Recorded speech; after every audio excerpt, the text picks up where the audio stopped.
Ahmedabad plane crash દુર્ઘટનાને લઈને મોટા સમાચાર। વકીલ માઇક એન્ડ્રુઝે લીધી પ્લેન દુર્ઘટના સ્થળની મુલાકાત। ઘટના સ્થળની મુલાકાત લઈને નિરીક્ષણ કર્યું।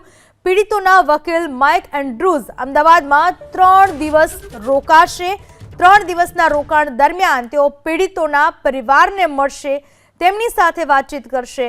જે ઘટના બની હતી એ ઘટના સ્થળની પણ વકીલ માઇક એન્ડ્રુઝે મુલાકાત લીધી છે।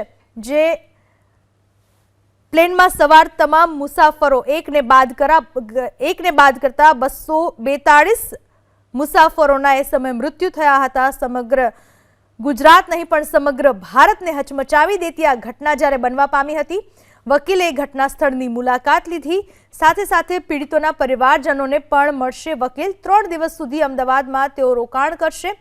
વકીલ માઇક એન્ડ્રુઝ જેમણે પ્લેન દુર્ઘટના સ્થળની મુલાકાત લીધી, 717 એ ફ્લાઇટ એર ઇન્ડિયાની, જેણે ઉડાન ભર્યાને અમુક જ સેકન્ડોમાં ફ્લાઇટ દુર્ઘટનાગ્રસ્ત થઈ હતી। પ્લેન ક્રેશ થયું હતું અને 242 લોકો પ્લેનમાં સવાર હતા એ મોતને ભેટ્યા હતા અને એ સિવાયના પણ લોકોના મોત નિપજ્યા હતા। આ દુર્ઘટના ગુજરાતના ઇતિહાસમાં કાળા અક્ષરે લખાઈ ચૂકી છે।